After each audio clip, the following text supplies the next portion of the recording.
sebuah persembahan satu, persembahan dua, dan juga persembahan persepuluhan.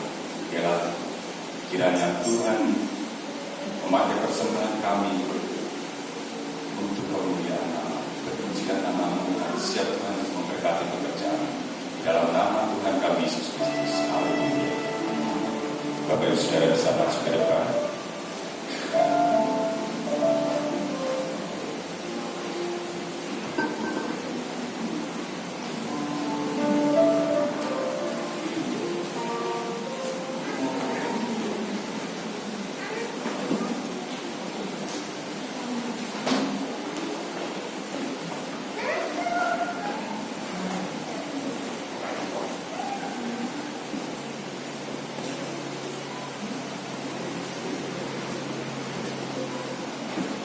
Kita akan bersiap untuk mendengarkan kebenaran firman Tuhan pagi hari ini. Kita siapkan hati kita.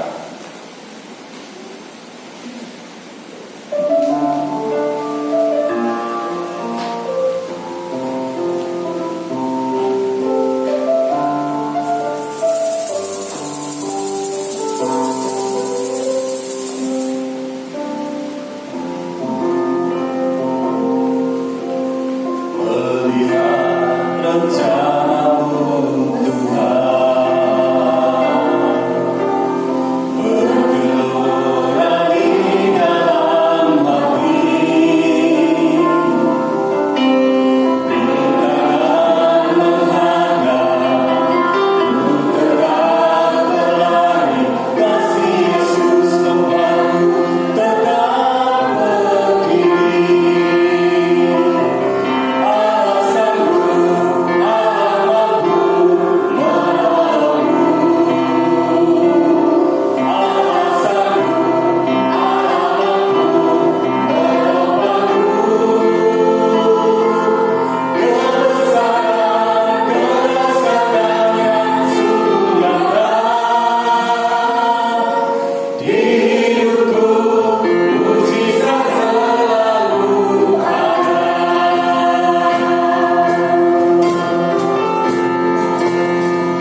kami sembah dalam nama Yesus Kristus, dan punya Tuhan yang hebat dalam hidup kami. Karena itu kami menaruh iman kepercayaan kami hanya kepadamu. Engkau yang mampu, dan kami tahu Engkau sanggup melakukan dan mengerjakan hal-hal yang dahsyat Tuhan.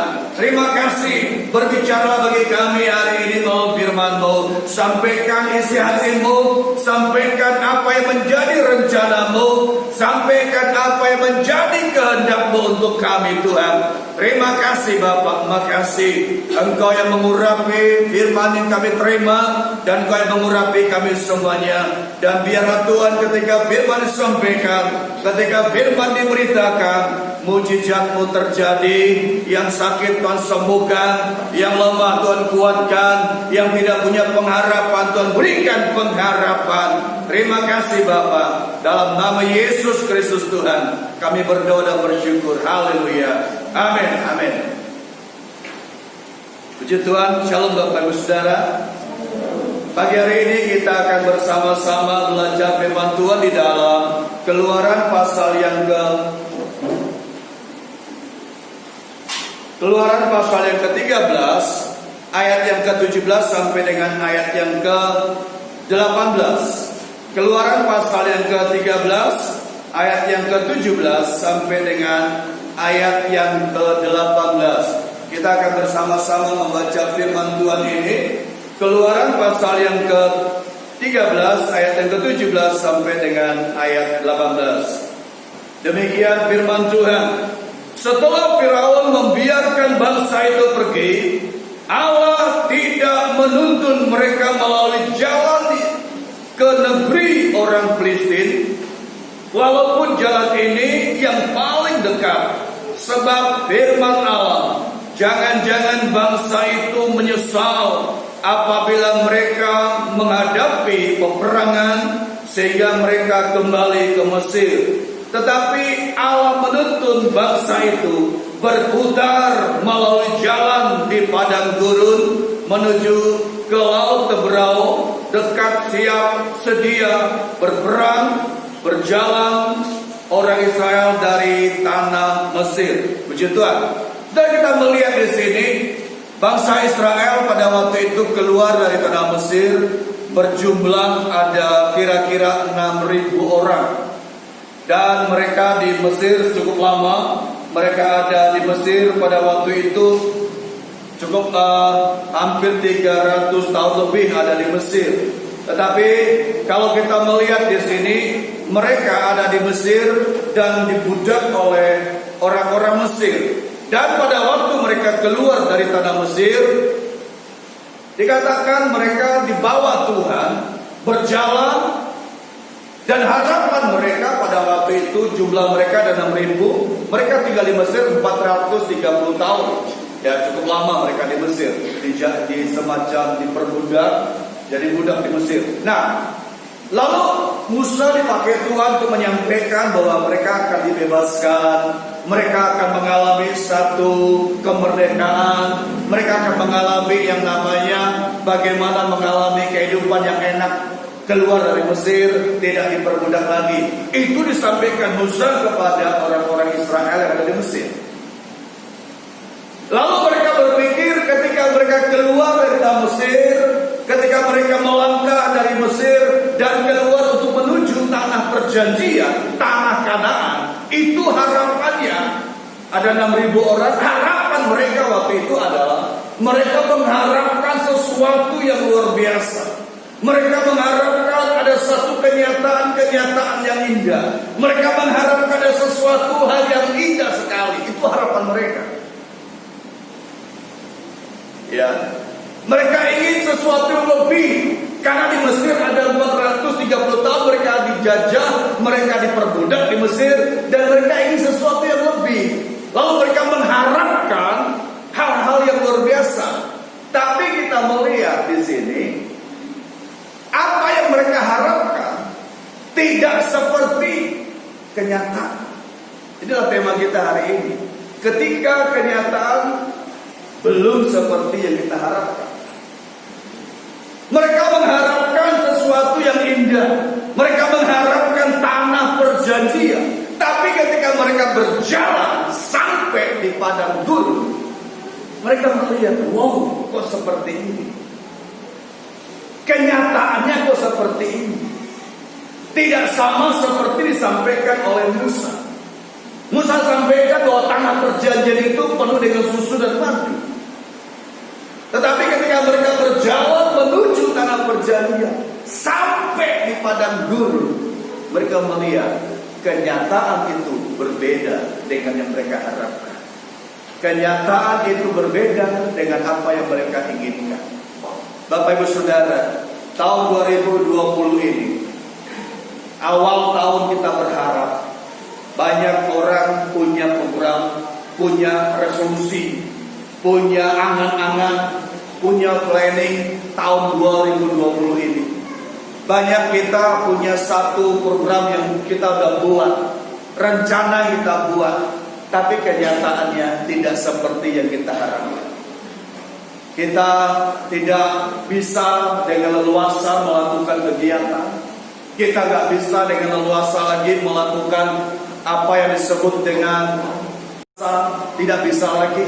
Kenapa? Bukan karena dilarang, tetapi karena ada yang namanya virus yang cukup menyebar ke seluruh dunia, termasuk Indonesia. Nah, saudara, kita melihat, jadi kenyataan tidak seperti yang kita harapkan. Kita mengharapkan sesuatu yang baik, tapi kenyataannya terjadi seperti ini.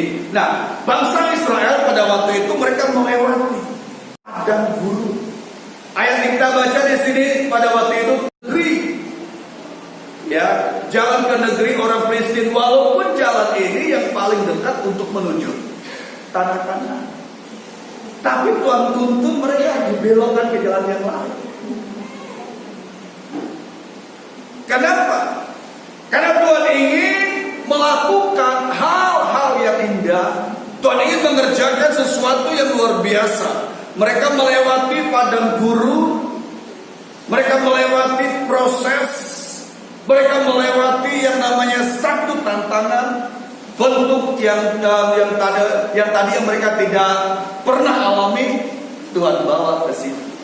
Karena dikatakan dalam ayatnya mengatakan, ayat yang ke-17 berkata, sebab firman Tuhan, jangan-jangan bangsa itu menyesal apabila mereka menghadapi peperangan sehingga mereka kembali ke Mesir. Ini tujuan Tuhan.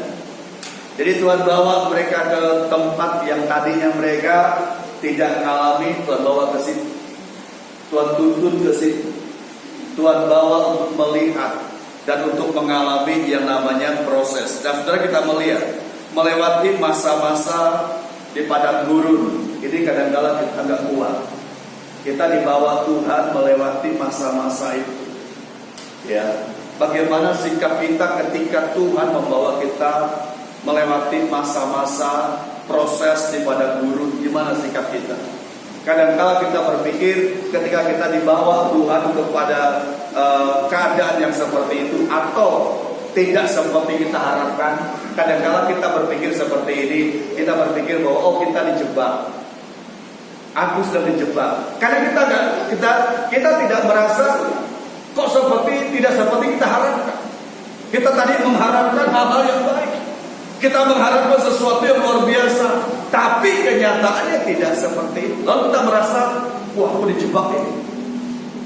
Wah, aku sedang mengalami satu hukuman ini.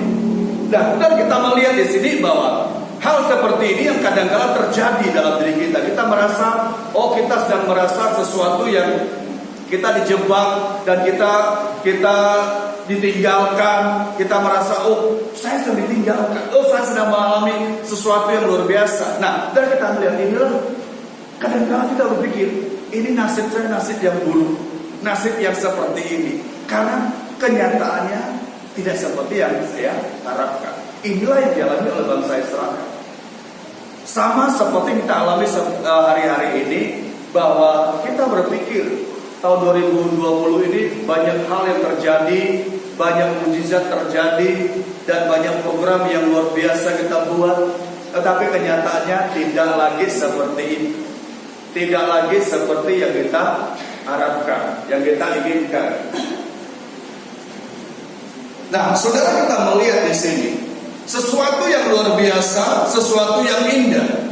Apa yang muncul tadi saya katakan, kita merasa ditinggalkan ketika kita tidak lagi merasakan sesuatu yang indah, atau kenyataan yang kita hadapi tidak seperti yang kita harapkan. Ya, lalu kita merasa dijebak, dihukum, ditinggalkan dan lain sebagainya. Nah, apa maksud Tuhan menuntun kita, mengizinkan kita mengalami yang namanya proses atau masa-masa sulit seperti ini? Tuhan punya maksud. Ya. Tuhan punya maksud yang luar biasa. Kalau kita melihat dari sisi kita merasa dijebak. Kita merasa kok seperti ini. Tapi kalau kita melihat dari sisinya Tuhan punya maksud, Tuhan punya rencana, dan Tuhan punya planning yang luar biasa untuk hidup kita. Nah, apa maksud Tuhan? Kita melihat bahwa Tuhan punya maksud yang luar biasa. Yang pertama, kita melihat ayat yang kedua. Ulangan pasal yang ke-8 ayat yang kedua dikatakan demikian. Ulangan 8 ayat yang kedua. Saya mengajak untuk membaca firman Tuhan secara cepat. Dikatakan demikian. Ulangan 8 ayat 2 berkata demikian. Ingatlah kepada seluruh perjalanan yang kau lakukan atas kehendak Tuhan Allahmu di padang gurun selama 40 tahun ini, dengan maksud merendahkan hatimu dan mencobai engkau untuk mengetahui apa yang ada dalam hatimu, yakni apakah engkau berpegang pada perintahnya atau tidak. Jadi kita melihat di sini maksud Tuhan ketika Dia mengizinkan kita mengalami yang namanya proses, mengalami yang namanya masa-masa sulit, mengalami yang namanya dibawa ke padang gurun. Tuhan punya maksud. Maksudnya adalah seperti dikatakan dalam ayat ini adalah untuk mengetahui apa yang ada di dalam hati kita. Ini maksud Tuhan. Tuhan ingin melihat, Tuhan ingin mengetahui apa yang ada dalam hati saudara dan dalam hati kita. Saya. Karena itu Tuhan bawa ke satu tempat yang namanya tempat proses. Dan disitulah kita diproses untuk dilihat hati kita oleh Tuhan. Apakah ketika kita diproses kita menjadi orang yang hidup rendah hati atau sebaliknya? Ya. Karena pembentukan proses dari Tuhan itu atau masa atau yang disebut dengan apa yang Tuhan izinkan terjadi dalam diri kita itu bisa terjadi dua hal. Yang pertama, kadang-kadang membuat kita hidup semakin dekat dengan Tuhan. Yang kedua, kadang-kadang membuat kita hidup semakin jauh dari Tuhan. Karena kita merasa Tuhan jauh dari kita. Kita merasa Tuhan tidak dekat dengan kita lagi. Kita ditinggalkan oleh Tuhan. Ya, tetapi kita melihat dalam ayat kita baca bahwa Tuhan punya maksud. Untuk apa? Untuk mengetahui apa yang ada dalam hati kita. Proses dari Tuhan itu dibawa kepada guru. Kita mengharapkan sesuatu yang tadinya luar biasa, tapi Tuhan bawa ke tempat yang lain. Tuhan punya tujuan untuk lihat gimana hati kita. Apakah hati kita masih berpaut kepada Tuhan ketika ada dalam proses seperti itu atau di padang gurun, atau hati kita jauh dari Tuhan. Jadi kita diuji oleh Tuhan. Ya, diuji. Karena itu kita lihat di sini apakah kita ketika menghadapi yang namanya tantangan proses tetap cinta Tuhan atau sebaliknya. Karena banyak orang ketika menghadapi yang namanya tentang proses atau padang gurun, dia nggak cinta Tuhan lagi. Dia berpikir kok kayak gini ya, kok seperti ini jadi orang Kristen ya. Saya nggak mau jadi orang Kristen lagi. Kenapa? Karena dia berpikir jadi orang Kristen semua serba mudah, serba enak, doa dijawab Tuhan, uangnya banyak, segala-galanya serba ada. Itu gambarannya. Ketika dia dibawa ke padang gurun atau proses, lalu dia berpikir, kok seperti ini? Saudara, kita lihat di sini bahwa Tuhan ingin menguji hati kita di masa-masa seperti ini. Tuhan ingin melihat bagaimana hati kita, apakah kita ini masih seperti yang Tuhan inginkan, atau hati kita sudah jauh dari Tuhan, atau kita sudah tidak lagi dekat dengan Tuhan. Hal yang kedua, ayat yang ketiga, Ulangan 8 ayat 3 mengatakan demikian. Jadi ia merendahkan hatimu, membiarkan engkau lapar, dan memberi engkau makan mana yang tidak kau kenal, dan yang juga tidak dikenal oleh nenek moyangmu, untuk membuat engkau mengerti bahwa manusia hidup bukan dari roti saja, tetapi manusia hidup dari segala yang diucapkan Tuhan. Maksud Tuhan yang pertama tadi, kita di bawah Tuhan dalam masa-masa proses atau padang gurun untuk melihat apa yang ada di hati kita. Yang kedua, apa maksud Tuhan?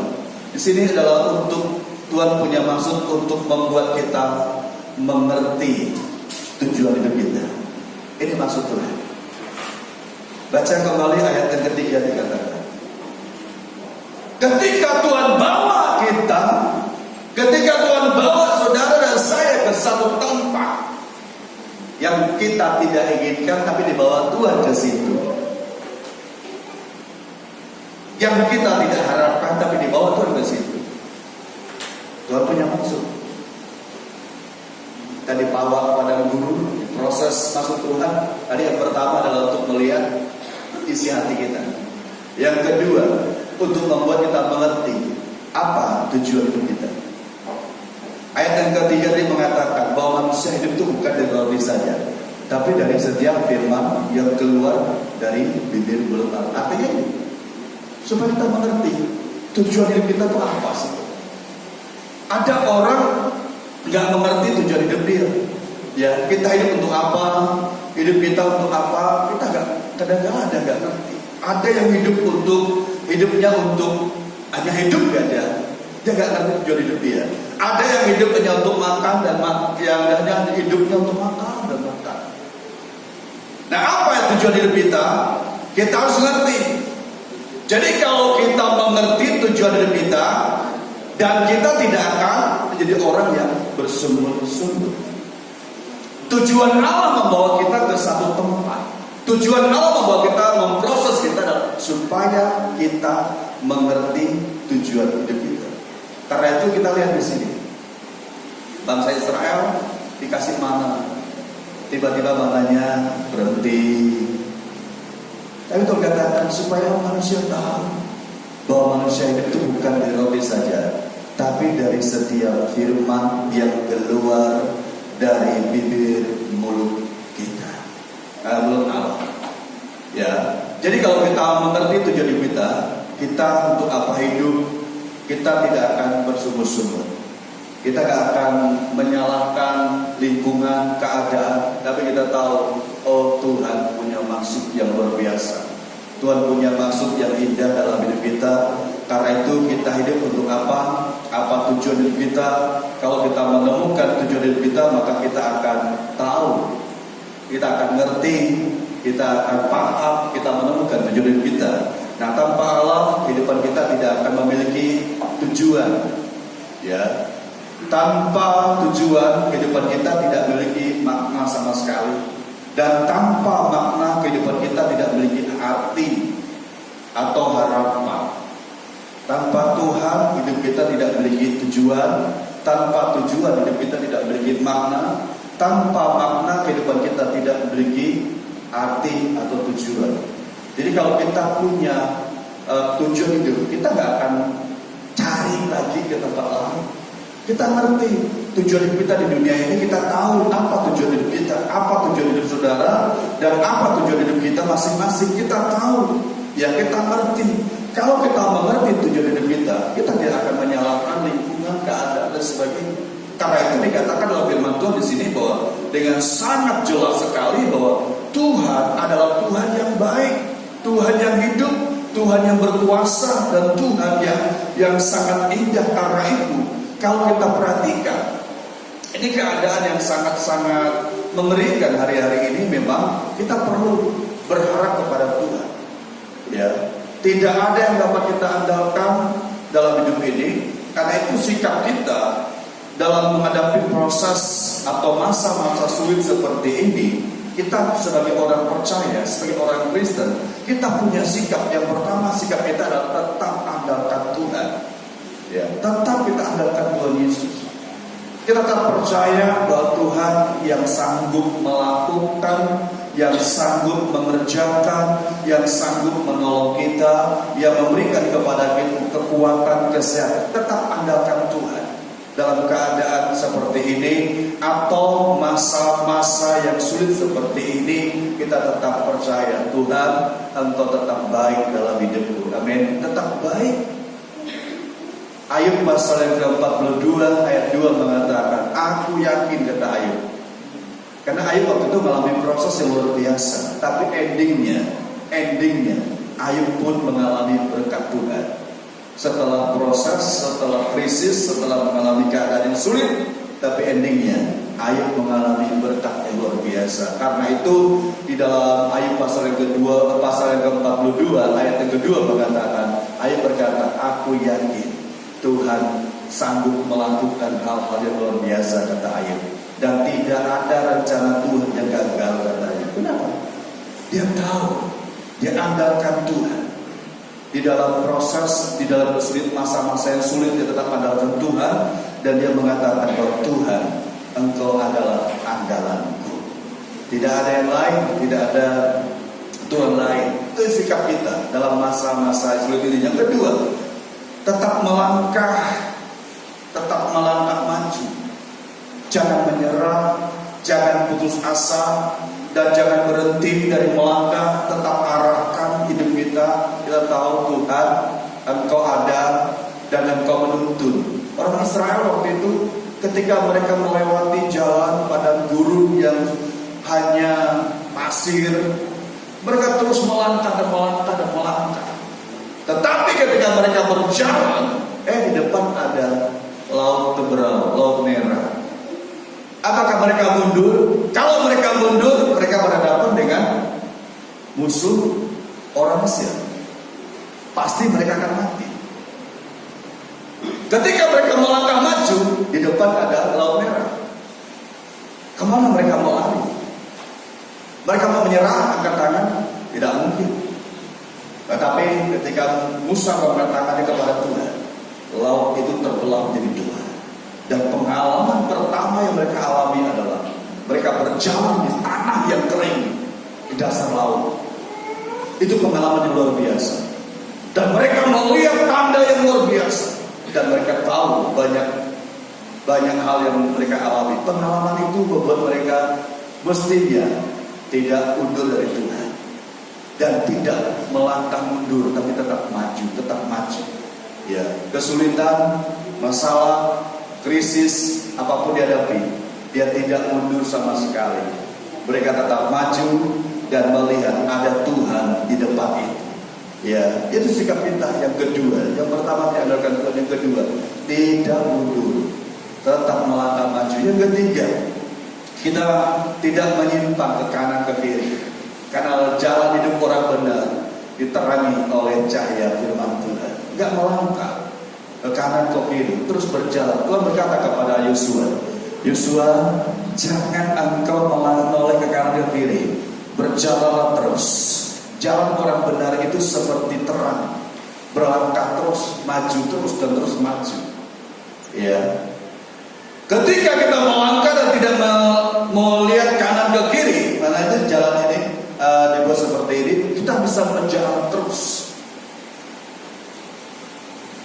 Kalau kita berjalan terus dan tidak mengikuti jejak lain, kita akan sampai ke tujuan. Tapi kalau kita mengikuti jejaknya Tuhan, kita akan sampai ke tujuan, yaitu surga.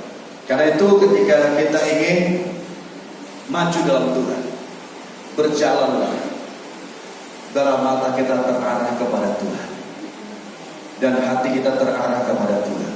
Masalah kesulitan itu tidak akan pernah habis selama kita masih di dunia ini. Selama kita masih bernapas di dunia ini, masih ada masalah, masih ada kesulitan. Ketika kita mati pun punya masalah juga. Masalah yang double. Masalah yang kita tinggalkan untuk yang hidup, masalah yang kita nanti hadapi bersama dengan Tuhan. Kita di sidang, kita menghadapi pengadilan. Jadi ada dua masalah, ya. Karena itu coba kita tetap melangkah maju bersama dengan Tuhan, melangkah maju dan tetap hidup dekat dengan Tuhan. Ya, yang ketiga, yang keempat, sikap kita dalam menghadapi kesulitan, masa-masa yang sulit, keadaan-keadaan yang sulit. Yang keempat adalah menyimpan firman Allah dalam hati kita. Taruh firman Tuhan.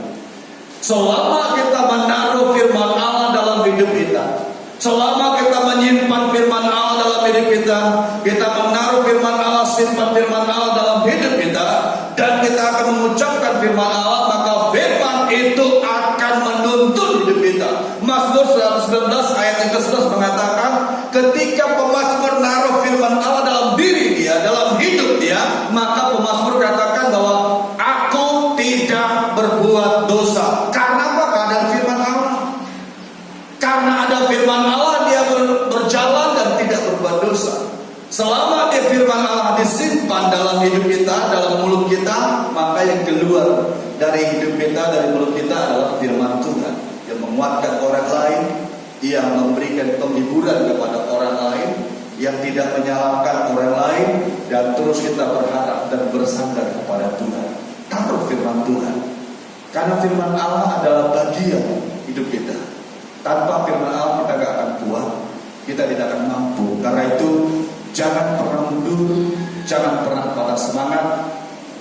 Tetap jadikan Tuhan andalan dalam hidup kita, dalam hidup saudara, dalam hidup saya. Sekalipun kenyataan yang kita hadapi tidak seperti yang kita harapkan, tapi tetap percaya Tuhan tidak pernah meninggalkan kita. Amin. Tidak pernah meninggalkan saudara dan saya. Kenyataan itu tidak sama seperti kita harapkan, berbeda seperti kita harapkan. Kita mengharapkan sesuatu yang baik, tapi kenyataan tidak sama. Apakah kita mundur? Apakah kita tinggalkan Tuhan? Tidak. Ketika seorang dibaptis, dia percaya Tuhan, dan dia berkata, oh hidup saya luar biasa. Ini kenyataan. Ketika orang mengambil keputusan percaya Yesus, dia merindukan damai sejahtera, tapi kenyataan berbeda. Kadang-kadang dia harus menghadapi yang namanya siksa, bahkan di penjara, karena iman kepada Tuhan Yesus. Kadang dia berpikir, wah kenyataan kok seperti ini ya. Tapi justru itulah yang membuat orang itu kuat di dalam Tuhan. Dia tahu ikut Tuhan itu gak mudah. Dia ngerti ikut Tuhan itu gak seperti yang dia bayangkan, mudah, mulus, dan tanpa persoalan. Tapi dia tahu ikut Tuhan itu ada jaminan, yaitu hidup yang kekal. Amin. Tuhan Yesus memberkati. Mari kita berdoa. Kita datang kepada Tuhan. Kita yakin Tuhan ada bersama dengan kita. Tuhan dekat dengan kita hari ini. Kau Tuhan andalan dalam hidupku. Dia adalah andalan dalam hidup kita dalam masa-masa kesulitan ini. Dia adalah andalan, tidak ada yang dapat kita andalkan. Yesus Kristus Tuhan yang kita sanggup menolong kita dan jadi andalan dalam hidup kita. Kira masyarakat.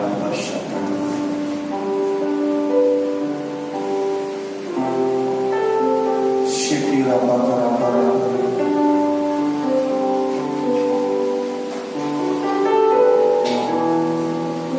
Biarlah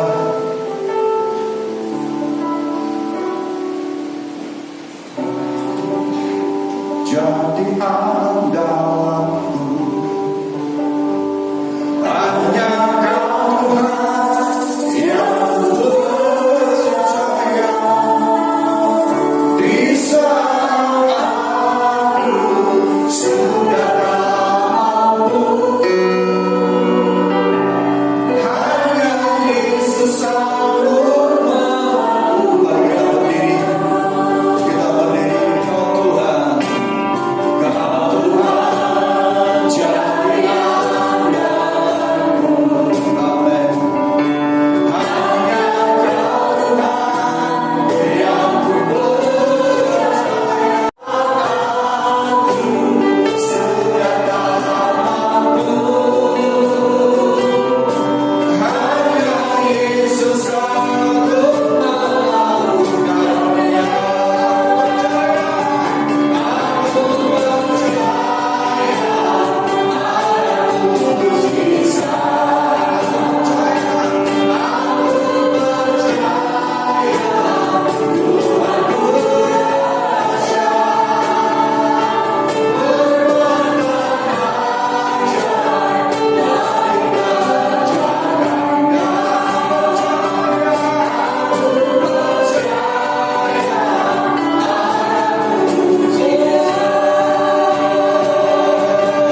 adalah Tuhan.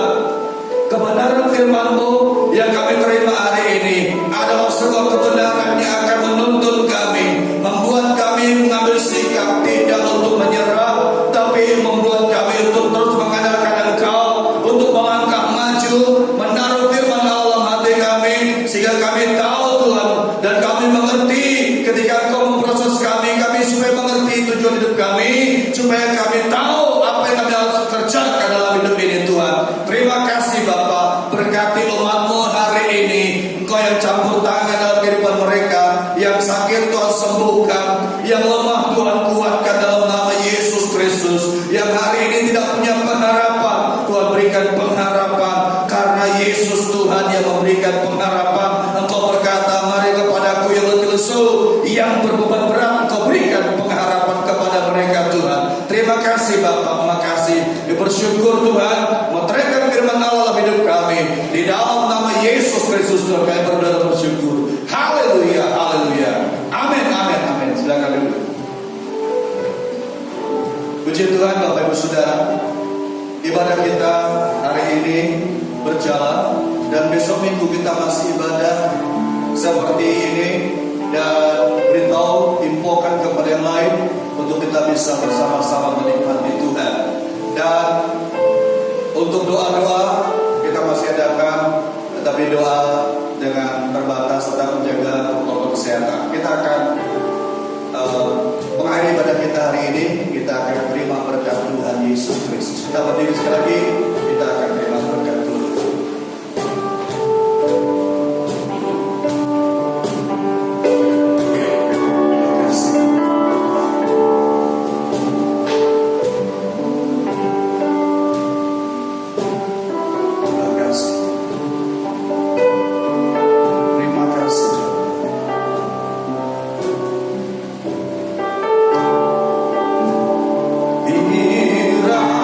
Kiranya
kasih dan persekutuan dari Allah dan Roh Kudus turun ke atas seluruh jemaat kemah pujian. Tuhan memberkati kepada melindungi engkau. Tuhan menyinari kau wajah, memberi kau kasih karunia. Tuhan menghadapkan wajah kepada memberi kau damai sejahtera sekarang sampai selama-lamanya. Di dalam nama Yesus Tuhan kami berdoa dan bersyukur. Haleluya. Amin.